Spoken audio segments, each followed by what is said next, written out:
Olá, bem-vindas à nossa aula teórica, bem-vindas e bem-vindos.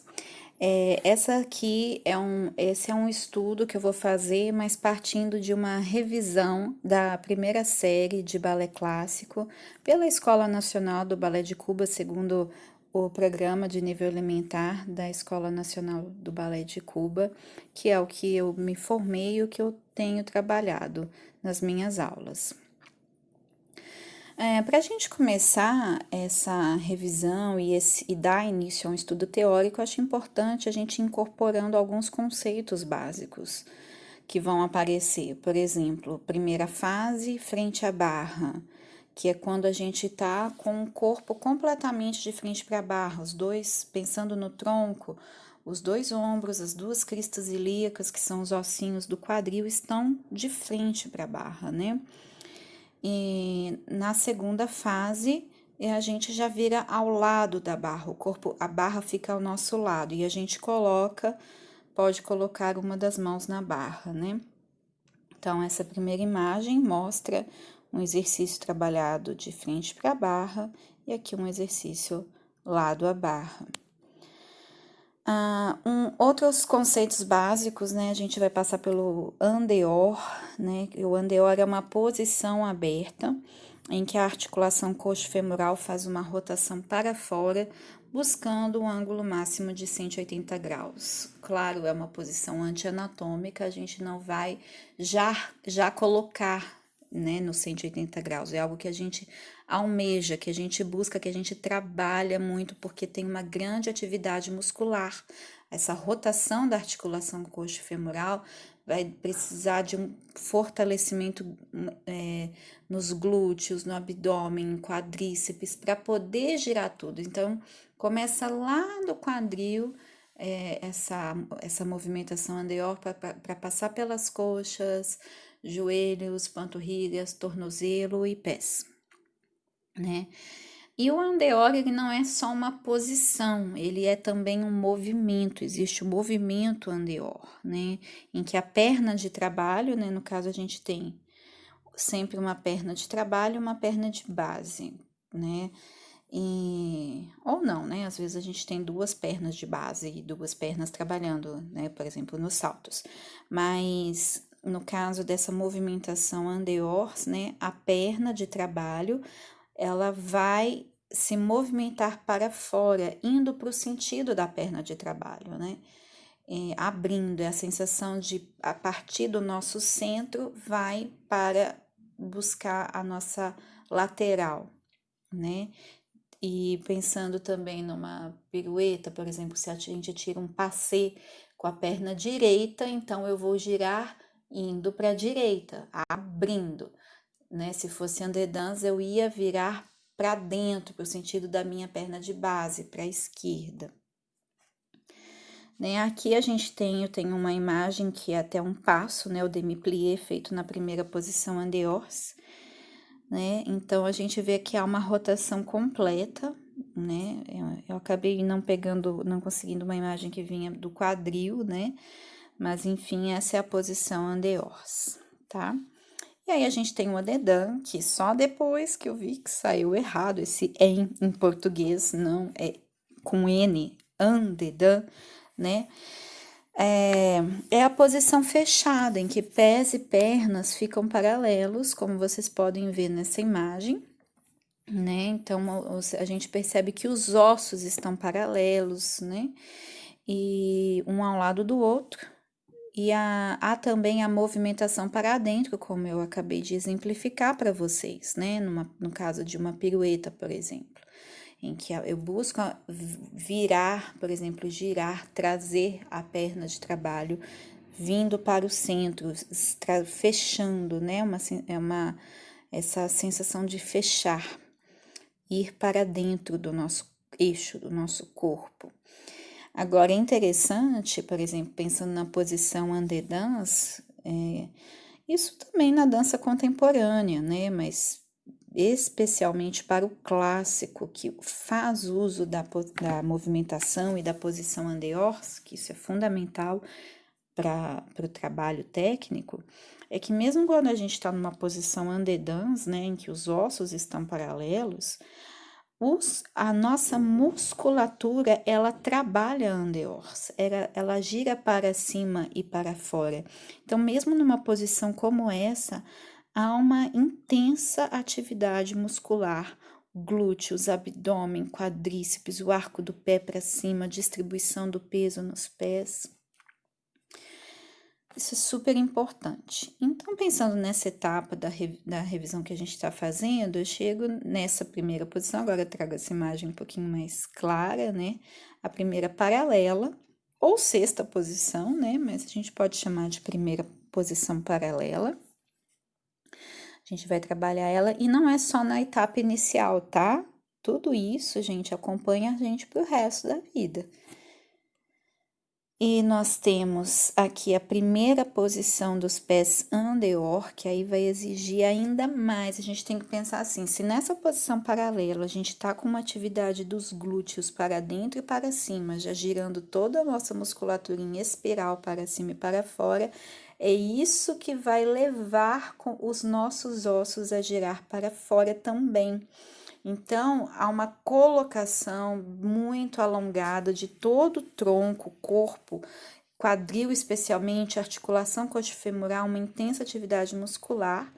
Claro que não petrificando, é ativando essa musculatura para cima, né? E aí a gente não hiperestende o joelho, ou seja, a gente não vai esticar ele muito para trás. Por exemplo, quem tem perna em X, se esticar completamente o joelho, os calcanhares não vão se juntar. E na primeira posição, por regra, os calcanhares devem estar juntos, certo? Então, eu vou fazer uma pressão, uma força, eu vou ativar a musculatura para que o meu joelho vá para cima também. E ele não vá totalmente para trás, me trazendo uma lesão. A gente vai trabalhar a hiperextensão do joelho, e a hiperextensão é o alongamento quando a gente vai para além do comum na nossa estrutura anatômica, né?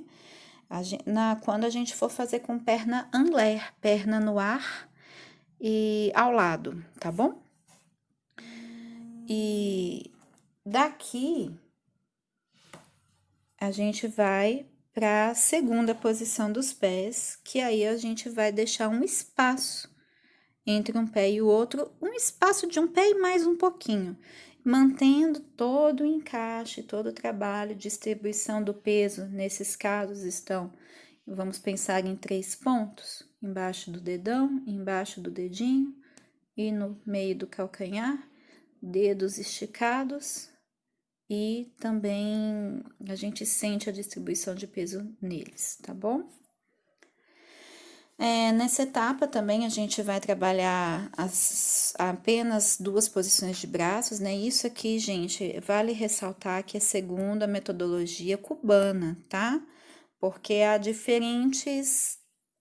as diferentes escolas trabalham os braços de maneiras diferentes. Eu posso trazer isso para vocês de uma maneira, exemplificar isso para vocês em uma outra aula teórica, mas na metodologia cubana a primeira posição é essa, é a primeira que a gente faz, tá? Então ela é considerada que é a primeira, então é a que tá lá embaixo, tá?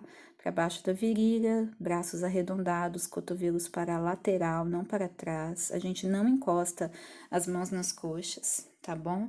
Então, os braços são alongados e colocados, não são tensionados. Então, eu coloco, os braços não estão soltos, não estão moles, tem uma atividade muscular, mas não de tensão. O braço, ele é muito onde a gente se expressa, né? Braço, tronco, então há uma atividade muscular que não é de tensão como a gente faz nas pernas. E aqui, entre o peito e o umbigo, né, indo de frente para o estômago, com as palmas das mãos completamente viradas, né, para a gente, é a posição preparatória. Por que essa escolha da escola cubana por chamar essa posição de preparatória e não de primeira, como nas outras escolas? Porque eles entenderam que toda vez que você vai fazer uma preparação de salto, para saltar, para girar, passa por essa posição. Então, ela é uma posição preparatória por esse motivo. Tudo bem. Aí nós vamos agora pensar, né,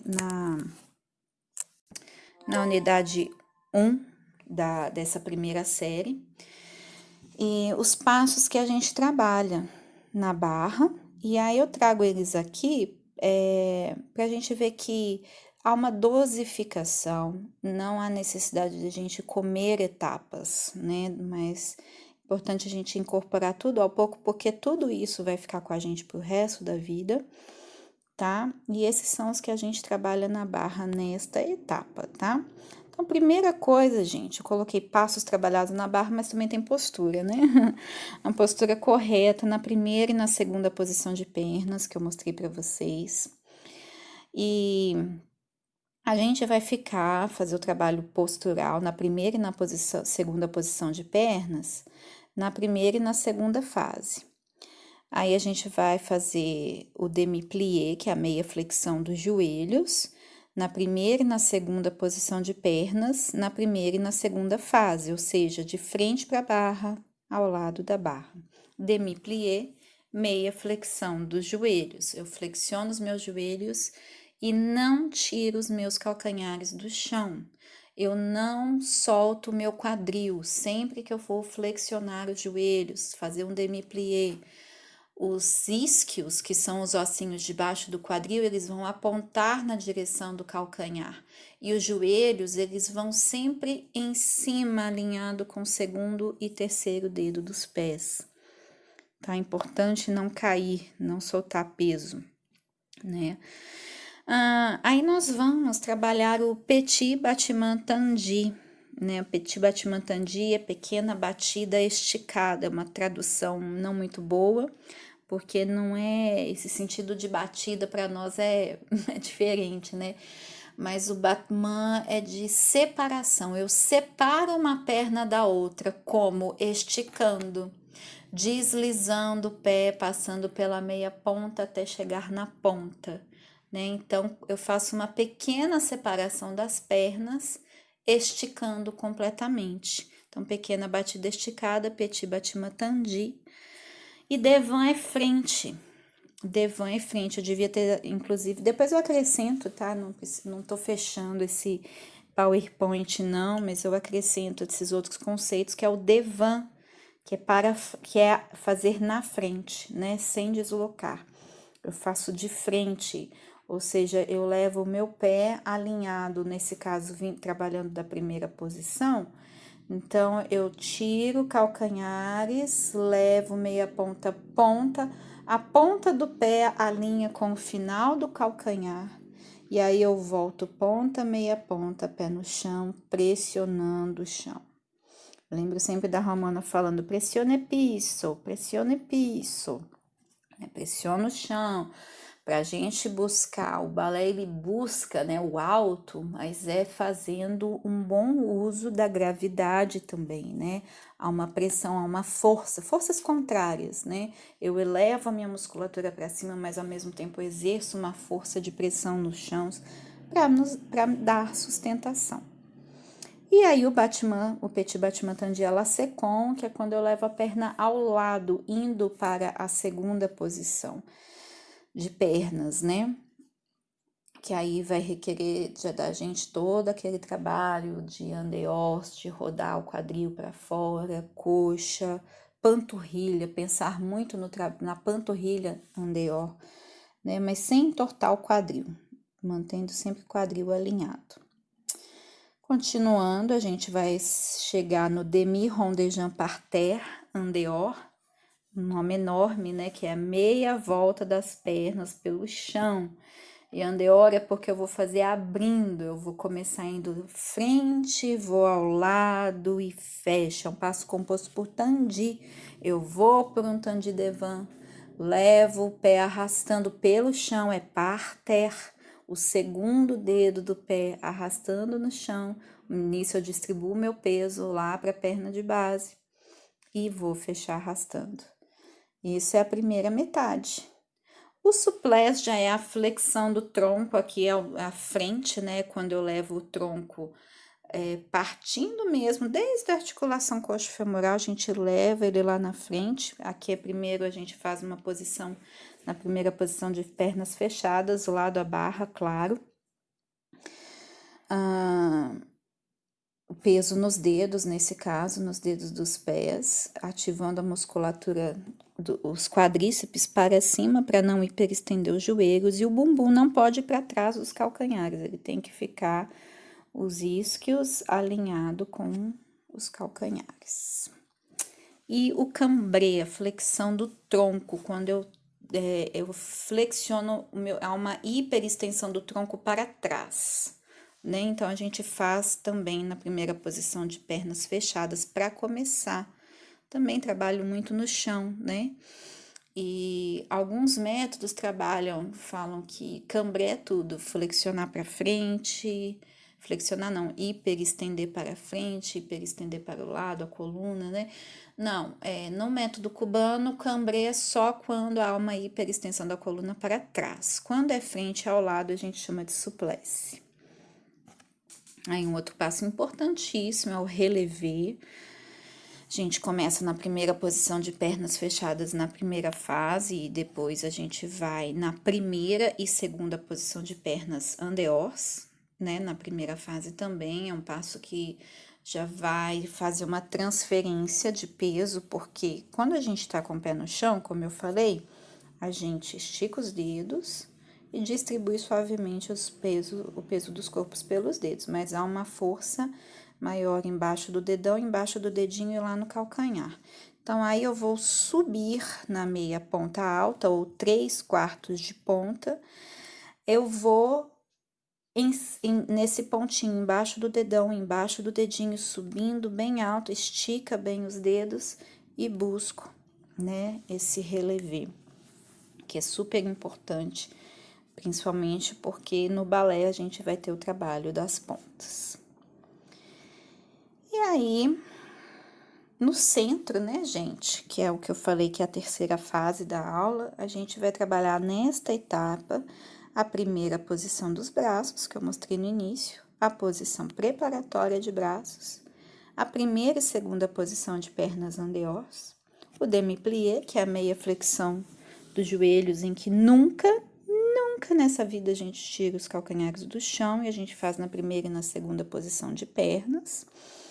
A gente pode, como que eu faço, né, para ir de uma posição para outra? Eu faço uso do tandi, por exemplo, né, do demi-rondé Jean Parté. O battement tandi à la seconde vai aparecer aqui primeiro, né, de primeira posição de pernas, e depois o battement tandi devant, de primeira posição de pernas.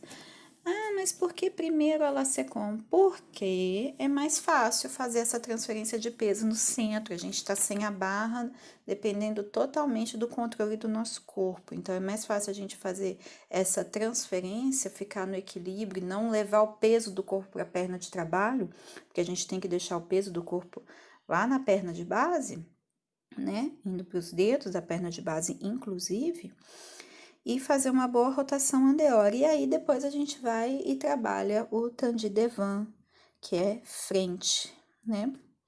Chegamos, então, no allegro. Assim, gente, o allegro, fala assim, cheguei aqui pra gente estudar, mas o allegro, ele pode estar presente lá na barra, tá? Ele pode estar presente num chão no início de uma aula, por exemplo, tá? Não é final, não tô falando de um modo linear. O allegro, ele vai atravessar a nossa aula de diferentes maneiras, no chão, na barra, no centro. E o primeiro que vai aparecer é o sauté, de primeira posição de pernas. Sauté, ele é composto por demi-plié, né? Então, não tiro o calcanhar do chão para fazer sauté. Eu flexiono os joelhos, empurro o chão com os dois pés e estico completamente pernas e pés no ar. Então, eu faço um plié para dar impulso, eu empurro, eu subo, eu salto, busco balão, força de sustentação no ar. E desço também por um demi-plié. O primeiro demi-plié de um sauté é para dar impulso e depois é para a gente amortecer a queda. E aí tem os exercícios adicionais todos, que são os exercícios de centro que a gente trabalha. tá bom? Esse aqui é uma revisão, né, geral de um conteúdo já estudado, mas que fica também, acho que é importante a gente entender esses processos pelos quais a gente tem que passar, e depois eu vou trazendo mais elementos aqui, tá? Aqui eu compartilho a referência bibliográfica, né? Que esse estudo eu fiz a partir do programa do nível elementar da primeira série, unidade 1 da Escola Nacional do Balé de Cuba. Enfim, gente, é isso. Eu espero que vocês tenham gostado. E qualquer dúvida, vocês podem fazer comentários no próprio vídeo que eu respondo para vocês, tá bom? Um abraço.